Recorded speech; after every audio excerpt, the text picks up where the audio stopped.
ওকে, তো আমাদের আজকের ক্লাসের মূল আলোচনা থাকছে বায়ার কমিউনিকেশন এবং প্রবলেম সলভিং এর উপরে, পাশাপাশি মার্কেটের স্ট্র্যাটেজি নিয়ে আমাদের কিছু কথা থাকবে। আজকের ক্লাসে আমরা জানবো কিভাবে আসলে একজন ক্লায়েন্টকে ইনস্ট্যান্টলি রিপ্লাই করা যায়, কিভাবে কাস্টম অফার করা যায়, কাস্টম অফার দেওয়া যায়, তৈরি করা যায়, এবং কাস্টম অফার কি জিনিস। পাশাপাশি আমরা জানবো কিভাবে একটা প্রোডাক্ট বা কোনো একটা অফার অর্ডারকে বা কোনো একটা কাজকে ডেলিভার করা যায় ক্লায়েন্টকে। ঠিক আছে। পাশাপাশি আমরা এই বিষয়ে জানবো যে বায়ার কমিউনিকেশন অর্থাৎ ক্লায়েন্টের সাথে কথোপকথনের জন্য আমাদের কোন কোন পর্যায়ে ফেস করতে হয়, সেই সময়ে কি কি উত্তর দিতে হয়, কোন সময়ের জন্য কোন মেসেজ দিতে হয় ক্লায়েন্টদেরকে, সে বিষয়ে আমরা জানার চেষ্টা করব। ঠিক আছে, আমাদের পুরো ক্লাসের মূল থিমটাই হবে হচ্ছে বায়ার কমিউনিকেশন এবং প্রবলেম সলভিং নিয়ে। আশা করি বুঝতে পারছেন। এবং পাশাপাশি আমরা আহ এটাও জানার চেষ্টা করব যে আমরা কোন কোন স্কিল গুলো অ্যাকোয়ার করলাম এবং মার্কেট প্লেস স্টাডি করতে আসলে কি কি করণীয় আছে আমাদের। ওকে, তো আমরা শুরু করি। আমাদের প্রথম কাজই হচ্ছে কুইক রেসপন্ড। এই যে কুইক রেসপন্ড, আহ তো কুইক রেসপন্ডের বিষয়টা এরকম যে দেখেন, কোনো ক্লায়েন্ট যখন আমাদেরকে নক দেয়, তো তখন আমাদের ক্লায়েন্টকে কি করতে হয়? উত্তর করতে হয়। ক্লায়েন্টদেরকে সঙ্গে সঙ্গে উত্তর করতে হয়। যদি আমরা ক্লায়েন্টদেরকে সঙ্গে সঙ্গে রিপ্লাই করতে না পারি, তখন ক্লায়েন্টরা আর আমাদের জন্য ওয়েট করবে না, তারা চলে যাবে আরেক জায়গায়। এই বিষয়টা খেয়াল করবেন। তো সেক্ষেত্রে যখন কোনো ক্লায়েন্ট আমাদেরকে নক দেয়, যেমন এখানে বলছে hi are you available, message দিছে, তখনই ঠিক এই মুহূর্তে আমাদের কাছ থেকে একটা মেসেজ যেতে হবে ক্লায়েন্টের কাছে, যেন সঙ্গে সঙ্গে সে একটা রিপ্লাই পায়, একটা আশ্বস্তকর রেসপন্স পায় যে হ্যাঁ, এই সেলারটা অ্যাভেলেবেল আছে, ও আমাকে মেসেজ দিচ্ছে একটু পরে। ঠিক আছে, এটুকু যেন আশ্বস্ত হয়। তো এই মেসেজ ইনস্ট্যান্টলি যেন যায়, তাই ফাইবার একটা অটো রিপ্লাই সিস্টেম তৈরি করে রেখেছে, যেটার নাম হচ্ছে ইনস্ট্যান্ট রিপ্লাই। তো ফাইবারের মেসেজ অপশনের মধ্যে এই যে বিদ্যুতের মতো যে চিহ্নটা আছে, আপনারা দেখতে পাচ্ছেন। তো এই বিদ্যুতের মতো চিহ্নটা হচ্ছে, এই বিদ্যুতের মতো যে চিহ্নটা আছে, এই চিহ্নটার নাম হচ্ছে ইনস্ট্যান্ট রিপ্লাই। তো এই ইনস্ট্যান্ট রিপ্লাই এর কাজ কি? ইনস্ট্যান্ট রিপ্লাই বাটন করে কি, এই ইনস্ট্যান্ট রিপ্লাই বাটনে যখন আমরা ক্লিক করব, তখনই আমাদের সামনে এরকম একটা বক্স আসবে, যে বক্সে আমরা এখান থেকে এনেবল অপশনটা সিলেক্ট করে এই বক্সটাকে এনেবল করে নিব, সক্রিয় করে নিব। তারপরে এই বক্সে আমরা কোন একটা মেসেজ দিয়ে লিখে রাখতে পারি, যেমন hey, thanks for your message, I would love to help you as soon as I am available. ঠিক আছে, আমি যখনই অ্যাভেলেবেল হচ্ছি আপনাকে হেল্প করছি, এরকম আমরা মেসেজ লিখে রাখবো। লিখে তারপরে আমরা সেভ করে দিব। সেভ করলে কি হবে? আমরা যখনই ক্লায়েন্ট থেকে কোনো মেসেজ পাবো এরকম, তখনই ফাইবার আমাদের লেখা ওই রিপ্লাইটা ক্লায়েন্টকে পাঠিয়ে দিবে। তখন ইনস্ট্যান্ট রিপ্লাই হয়ে যাবে, কিন্তু অবশ্যই পরবর্তীতে আপনারই ক্লায়েন্টকে ডিল করা লাগবে, এই রিপ্লাইটা বারবার যাবে না। তো ইনস্ট্যান্ট রিপ্লাই আমাদেরকে হেল্প করে আমাদের রেসপন্স রেটটা ঠিক রাখতে, অর্থাৎ আমরা ক্লায়েন্টকে কত সময় পর পর রেসপন্স করি, সেই রেসপন্স রেটটা যেন কমে না যায়। সেক্ষেত্রে আমরা কি করি? সেক্ষেত্রে আমাদের ফাইবারের এই কুইক রেসপন্স সিস্টেমটা হেল্প করে। এবং কুইক রেসপন্সের মাধ্যমে আমরা একটা মেসেজ লিখে রাখতে পারি, যেটা ক্লায়েন্ট দেখা মাত্র, সরি, ক্লায়েন্ট কোনো রকম মেসেজ দেওয়া মাত্রই তাদের কাছে ফাইবারের তরফ থেকে চলে যায়। ঠিক আছে। এবং এই মেসেজটা এমন হবে যে যে কোনো স্কিল, যে কোনো দক্ষতার ব্যক্তিদেরকে এটা পাঠানো সম্ভব, এরকম হতে হবে। ঠিক আছে। যাই হোক, এটার উপরে অনেকগুলো ফরম্যাট আছে যেগুলো আমি রেডি করে রেখেছি, যে কি কি মেসেজ দেওয়া যায়, কি কি এসএমএস দেওয়া যায়, এগুলো আমি আপনাদেরকে দিব, সমস্যা নাই। তো আপনারা কি কুইক রেসপন্সটা বুঝতে পারছেন? একটু চ্যাট সেকশনে জানাবেন যে কুইক রেসপন্স কি কি কাজে লাগে। চ্যাট সেকশনে জানাবেন প্লিজ। ওকে, এবার আমরা চলে যাই। কুইক রেসপন্স তো আমরা দেখলাম, এবার আমরা চলে যাচ্ছি পরবর্তী অপশনে। পরবর্তীটা হচ্ছে কাস্টম অফার। কাস্টম অফার কি জিনিস? কুইক রেসপন্ডের পরেই আসে হচ্ছে কাস্টম অফার। কুইক রেসপন্ড হচ্ছে ক্লায়েন্টের সাথে কমিউনিকেট করার জন্য আমরা একটা মাধ্যম, মানে একদম শুরুটা হচ্ছে কুইক রেসপন্ড। কিন্তু ক্লায়েন্টের সাথে কথা বলার পর যখন আমরা একটা চুক্তি সম্পন্ন করি, যখন একটা কাজের জন্য আমরা ফাইনালি একতাবদ্ধ হই যে ঠিক আছে, আপনি এই কাজটা চাচ্ছেন, আমি এই কাজটা দিয়ে দিচ্ছি, বা এই কাজটা আমি দিতে পারি। আমরা এর আগেও ক্লায়েন্ট কমিউনিকেশন দেখেছি। এবং কথোপকথনের শেষ পর্যায়ে আমরা যখন রাজি হই, ক্লায়েন্ট যখন রাজি হই, তখন আমরা ক্লায়েন্টকে কাস্টম অফার দিই। এই যে হচ্ছে কাস্টম অফার, এই যে এটা হচ্ছে কাস্টম অফার। ঠিক আছে। এই কাস্টম অফার দেওয়ার জন্য, বা কাস্টম অফারটা কি? কাস্টম অফারটা হচ্ছে যখন আমার আমার তো তিনটা প্যাকেজ থাকে, তাই না? $10, $20, $30। এখন ক্লায়েন্ট আমার কাছে এমন একটা অফার চাইছে যেটা না $20 না $30, সেটা হয়তো $30 উপরে, $45। আবার আমার সার্ভিস যদি থাকে $50, $100, $150, এবং আমার সার্ভিস ক্লায়েন্ট যেটা চাচ্ছে সেটা হচ্ছে $70, যেটা আমার সার্ভিস প্যাকেজের মধ্যে নাই। তো যখন এই বেমানান অবস্থা হয় তখন আমরা ক্লায়েন্টকে অফার করি, যে অফারটা আসলে আমার প্যাকেজের মধ্যে নাই কিন্তু ক্লায়েন্টের ইচ্ছা মতো তৈরি করে দিতে হবে, তখন আমরা অফার তৈরি করি ক্লায়েন্টের জন্য। ঠিক আছে? তো অফারের মধ্যে কি কি সুযোগ সুবিধা থাকে সেগুলো দেখার জন্য আমাদের কি করতে হবে? ক্রিয়েট অ্যান অফারে ক্লিক করতে হবে। আমি আমি আবারও বলছি, অফার কেন তৈরি করে? অফার হচ্ছে ক্লায়েন্টের চুক্তি অনুযায়ী, ক্লায়েন্টের সঙ্গে আমাদের যে চুক্তি তৈরি হয় বা চুক্তি হয়, সেই চুক্তি অনুযায়ী ক্লায়েন্টকে একটা টাকার অ্যামাউন্ট দিয়ে অফার তৈরি করার মানে আহ, সেবার জন্য অফার দেওয়া। ঠিক আছে?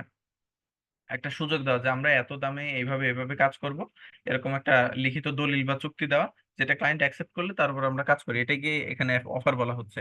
তো এই অফারটা আমরা কোথায় পাবো? এই যে বিদ্যুতের মতো চিহ্ন, যেটা ইনস্ট্যান্ট আইকন, তারপরে অ্যাটাচমেন্ট, তারপরে হচ্ছে ক্রিয়েট অ্যান অফার। এই ক্রিয়েট অ্যান অফার বাটনে ক্লিক করার পরেই আমরা পেয়ে যাব এরকম একটা অপশন, যেখানে আমাদেরকে গিগ সিলেক্ট করতে হবে যে আমরা কোন গিগের উপর অফারটা দিব। তো আমরা আমাদের গিগটা সিলেক্ট করব, যে গিগেই অফারটা দিই। গিগ সিলেক্ট করার পর আমরা একটা বাটন পাবো, মানে একটা অপশন পাবো, সেই অপশনটা হবে এরকম একটা বক্স আসবে। এই বক্সের মধ্যে আমাদের গিগ সিলেক্ট করা থাকবে, গিগের নাম, তারপরে আমরা ক্লায়েন্টকে এরকম একটা মেসেজ দিব যেখানে লেখা থাকবে এরকম: thanks for reaching out to me, আমার পর্যন্ত পৌঁছানোর জন্য ধন্যবাদ। This is something I can definitely do, এটা এমন একটা জিনিস যেটা আমি খুব ভালো পারি। I am sending you my offer, আমি আপনাকে আমার সেবা প্রদান করছি। অ্যান্ড ইফ ইউ অ্যাকসেপ্ট, যদি আপনি গ্রহণ করেন, we can start the order, আমরা কাজ শুরু করতে পারি, এরকম একটা মেসেজ দিবেন। তারপরে এখানে অপশন থাকবে মাইলস্টোন ডেলিভারি, আর একটা হচ্ছে one time delivery. One time ডেলিভারিটা হচ্ছে ডেলিভারি এ ফিনিশ প্রজেক্ট, যেখানে আমরা হচ্ছি একটা প্রজেক্টের উপরে কাজ করা হয়ে গেলে সেটা ক্লায়েন্টকে ডেলিভার করে দিই। আর মাইলস্টোন প্রজেক্ট হচ্ছে আমরা একটা প্রজেক্টের উপরে কাজ করা হলে সেটা ডেলিভার করি না, বরং একটা প্রজেক্ট থাকে যে প্রজেক্টটা হয়তো 1.5 মাস ব্যাপী বা 1 বছর ব্যাপী হয়, এবং আমাদের প্রতি সপ্তাহে সপ্তাহে বা প্রতি মাসে মাসে ক্লায়েন্টকে কাজ দিতে হয়। তখন ওই প্রতি মাসে মাসে বা সপ্তাহে সপ্তাহে আমাদের পেমেন্টটা আসতে থাকে। তো এই ধাপে ধাপে কাজ দেওয়া বা পেমেন্ট রিসিভ করার কাজটাই হচ্ছে মূলত মাইলস্টোন ডেলিভারি, যে deliver gradually gradually in steps, যে ধাপে ধাপে ধীরে ধীরে স্থির ভাবে এক একটা পদক্ষেপ অনুযায়ী হচ্ছে ডেলিভার করা, কাজগুলোকে প্রদান করা। তো আমরা বেশিরভাগ সময় ওয়ান ওয়ান টাইম ডেলিভারিটা দিয়ে থাকি, যে একটা প্রজেক্ট কাজ শেষ হইলে সেটা ডেলিভার করে ফেলি। হ্যাঁ, তো আমরা ওয়ান টাইম ডেলিভারি সিলেক্ট করছি এখন। এরপরে আমাদের এখানে টোটাল অফার অ্যামাউন্টটা হচ্ছে কত দামে বা কত মূল্যে ক্লায়েন্ট রাজি হলো সেই মূল্যটা লেখা। তারপর ডেলিভারি টাইম, কত দিনে ক্লায়েন্ট রাজি হচ্ছে সেই ডেলিভারি টাইম এখানে দিতে হবে। নাম্বার অফ টোটাল রিভিশন, যে কতগুলো মানে ক্লায়েন্টের কোনো কাজে যদি আমাদের ভুল হয় তাহলে সেখানে কতবার আমরা সংশোধন করে দিব, বা যদি তার পরিবর্তন চাই ভুল না হলেও, তাহলে সেই পরিবর্তনটা আমরা কতবার করে দিব, সেটা হচ্ছে এখানে এই নাম্বার অফ রিভিশন। ঠিক আছে? যে সংশোধন পরিবর্তন কতবার দিব। এরপরে এক্সপায়ারেশন টাইম, এই যে অফারটা দিচ্ছেন এটা কতক্ষণে এক্সপায়ার হয়ে যাবে, দিলে দিলেন, না দিলে নাই। এরপরে আস্ক ফর গিগ রিকোয়ারমেন্টস, এই গিগে যদি কোনো প্রশ্ন থাকে ক্লায়েন্টের জন্য, সেটা ক্লায়েন্ট পাবে কিনা, সেটা এখান থেকে আপনি টিক চিহ্ন দিয়ে দিবেন। তারপরে আপনি এখানে নিচে অপশন পাবেন হচ্ছে সোর্স ফাইল, যে এখানে ক্লায়েন্টকে আসলে আপনি সোর্স ফাইল দিচ্ছেন কিনা, যে এডিটেবল রিসোর্স বা আমরা যে ইনফরমেশন এডিট করছি সেইটা, ঠিক আছে, সেই অরিজিনাল সোর্স ফাইলটা দিচ্ছেন কিনা। হ্যাঁ, তারপরে আমরা এটা সিলেক্ট করে অফারটা সাবমিট করে দিব। ঠিক আছে? তাহলে আমরা কি কি করব এখানে? আমরা যখনই কোনো অফার দিব ক্লায়েন্টকে, তখন আমাদের কি করতে হবে? আমাদের প্রথমে ক্রিয়েট অ্যান অফারে ক্লিক করতে হবে। তারপর আমাদের এখান থেকে গিগ সিলেক্ট করতে হবে যে আমরা কোন গিগে সেবাটা দিব। তারপরে আমাদের এখানে এই বক্স আসবে, সেখানে আমরা একটা মেসেজ লিখবো, ওয়ান টাইম ডেলিভারি দিব না মাইলস্টোন ডেলিভারি, সেটা সিলেক্ট করব। তারপরে কত অ্যামাউন্টে কাজ দিব, কয়দিনে কাজ দিব, রিভিশন দিব কিনা। হ্যাঁ, এগুলো সিলেক্ট করে দেন আমরা এখানে নিচে চলে আসবো, সোর্স ফাইল দিব কিনা, তারপরে সাবমিট করে দিলেই আমাদের অফার ক্লায়েন্টের কাছে চলে যাবে। এখন ক্লায়েন্টের কাছে অফার চলে গেলেই আমাদের এই যে কি কি দিচ্ছি আমি, এই অফারটা ক্লায়েন্ট যদি অ্যাকসেপ্ট করে তাহলে এরকম লেখা আসবে অফার অ্যাকসেপ্টেড, তখন আমরা কাজ শুরু করতে পারবো, তখন ডেলিভারি টাইম চলে আসবে। আর যদি ক্লায়েন্ট অ্যাকসেপ্ট না করে তখন আমরা এই উইথড্র অপশনে ক্লিক করে উইথড্র করতে পারবো অফার। অফার উইথড্র কিরকম আসবে? এই যে উইথড্র কাস্টম অফার এরকম অপশন লেখা আসবে। সেটা কোথা থেকে? এই যে ক্লায়েন্টকে যখন অফার দেই, অফারটা এরকম যায়, আই উইল, এই যে ইসের নাম, ওই গিগের নামটা আসবে, তারপর আমি যে মেসেজ লিখছিলাম সেই মেসেজটা আসবে এখানে। ঠিক আছে? এই যে আমি যে মেসেজটা দিয়েছিলাম সেই মেসেজটা আসবে। তারপরে এই যে রিভিশন, 2 দিনের ডেলিভারি দিব, তারপরে ইনক্লুড সোর্স ফাইল দিব, হ্যাঁ, তারপর কাস্টম অফার দিব, এই বিষয়গুলো এখানে আসছে। ঠিক আছে? এরপরে কি? এরপরে যদি অফার অ্যাকসেপ্ট করে তাহলে তো এই যেরকম অফার অ্যাকসেপ্টেড লেখা আসবে, ভিউ অর্ডারে ক্লিক করলে অর্ডার দেখতে পাবো। আর যদি অ্যাকসেপ্ট না করে তাহলে আমরা উইথড্র কাস্টম অফারে ক্লিক করে উইথড্র করতে পারবো, মানে উত্তোলন করতে পারবো। এই উইথড্রতে ক্লিক করে আমরা উত্তোলন করতে পারবো অফারটা। ঠিক আছে। আর এই অফারে মূল বিষয়গুলো হচ্ছে এইগুলা। আর এই অফারটা আমরা পাবো কোথায়? অফারটা পাবো এই যে উপরের দিকে দেখেন, এই যে উপরের দিকে যে অল কনভারসেশন লেখা আছে, এই অল কনভারসেশনের মধ্যে গেলে আমরা এই যে এখানে এই যে আনরেড স্টার্ট, এই যে এখানে কাস্টম অফার নামে অপশন পাবো। এই কাস্টম অফার অপশনের মধ্যে কিন্তু আমরা কি পেয়ে যাব? এই যে অর্ডার যেটা অ্যাকসেপ্ট করেছে ক্লায়েন্ট সেটা পেয়ে যাব, কাস্টম অফার্স। হ্যাঁ, অফার অ্যাকসেপ্ট যেগুলো করবে সেগুলো পেয়ে যাব। তো এই হচ্ছে আমাদের কাস্টম অফার তৈরি করা। কাস্টম অফার তৈরি করার উদ্দেশ্য হচ্ছে ক্লায়েন্ট যদি আমাদের প্রাইস বা প্যাকেজিং এর বাইরে কোনো কিছু অর্ডার দেয়, তখন সেই অর্ডারের জন্য ক্লায়েন্টকে একটা চুক্তিপত্র পাঠানোর মাধ্যমটাই হচ্ছে কাস্টম অফার। ঠিক আছে, যে ক্লায়েন্টের পছন্দ মতো একটা অফার দেওয়া। আশা করি কাস্টম অফার সবাই বুঝতে পারছেন। আমি তারপর একটু চ্যাট সেকশনে জানতে চাইবো সবাই বুঝতে পেরেছেন কিনা, একটু জানাবেন। ঠিক আছে। আর এটা আমাদের প্রয়োজন হবে সব সময়, এটা বারবার দেখে দেখে নেবেন যদি বুঝতে সমস্যা হয়। আচ্ছা, এরপর আমরা অর্ডার দেওয়াটা দেখবো। ঠিক আছে।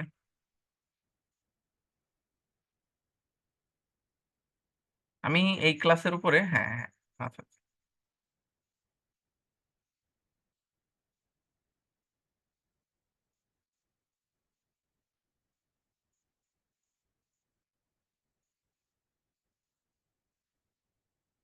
ওকে। তো দেখেন, এবার হচ্ছে আমরা অর্ডার দেওয়াটা দেখবো। অর্ডার কিভাবে দেয়? অর্ডার দেওয়ার জন্য আমরা যখন এই যে অফারটা অ্যাকসেপ্ট করবে, আমাদের অফার অ্যাকসেপ্ট করলে এই যে এরকম একটা অপশন চলে আসবে ডান দিকে, চ্যাট সেকশনের ডান দিকে চলে আসবে। ক্লায়েন্টের সঙ্গে যে চ্যাট করবো আমরা সেখানে এই যে টাইম লেফট টু ডেলিভার, যে ডেলিভার করতে কত সময় বাকি, 1 দিন 12 ঘন্টা 35 মিনিট 48 সেকেন্ড, তখন আমরা এখানে ডেলিভার নাওতে ক্লিক করতে পারবো। হ্যাঁ, আর এই অপশনটা দেখাবে খানিকটা এরকম। এই যেখানে দেখেন, এই অপশনটা দেখাবে খানিকটা এরকম, যেখানে টাইম লেফট টু ডেলিভার, যে কত সময় বাকি আছে। এই যে এখানে আপনি দেখতে পারবেন কত সময় বাকি আছে।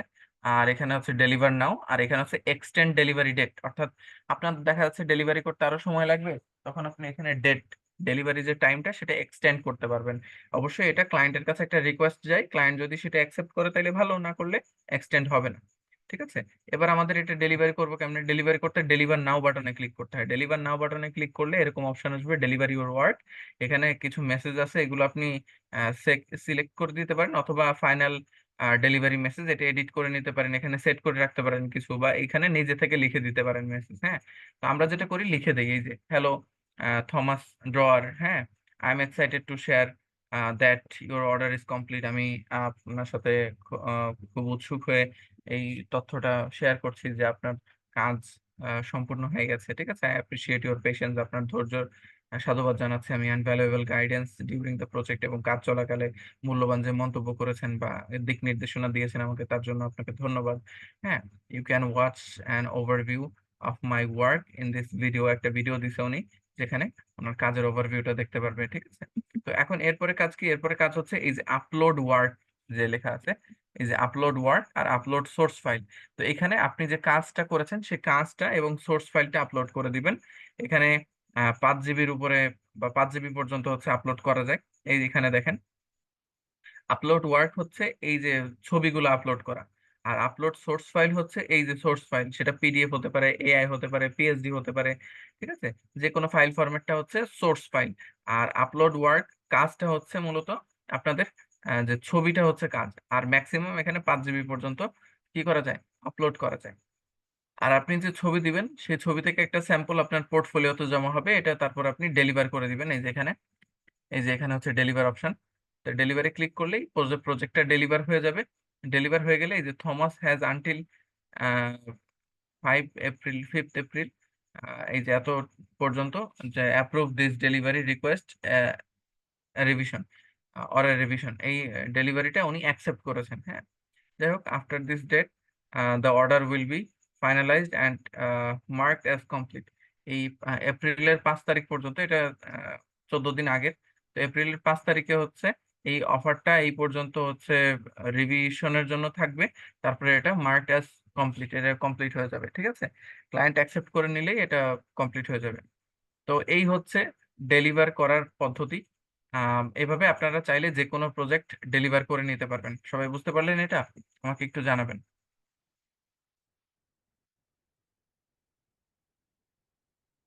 যে সবাই বুঝতে পারলেন কিনা আমাকে একটু চ্যাট সেকশনে জানাবেন প্লিজ।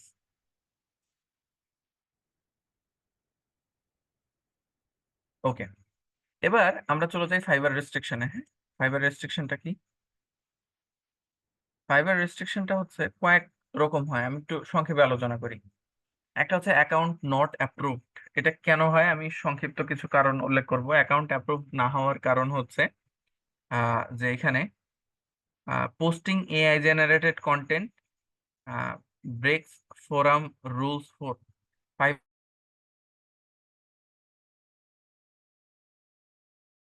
যদি আপনি ফাইবার অ্যাকাউন্ট তৈরি করতে বা যে কোনো মার্কেট প্লেসে অ্যাকাউন্ট তৈরি করার ক্ষেত্রে এআই কন্টেন্ট ব্যবহার করেন,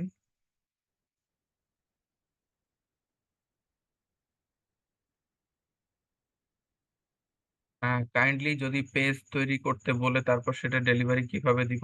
আরাফাত, আপনি সম্ভবত আমার চতুর্থ ক্লাসটা দেখেননি। হ্যাঁ, চতুর্থ ক্লাসটা দেখে এসে তারপরে কথা বলবেন। কারণ চতুর্থ ক্লাসে আপনাদেরকে দেখিয়েছি আমি কিভাবে আসলে একটা পেজ তৈরি করার পর পেজটাকে ক্লায়েন্টকে দিতে হয়। ঠিক আছে, চতুর্থ ক্লাস পরিপূর্ণ দেখবেন। আর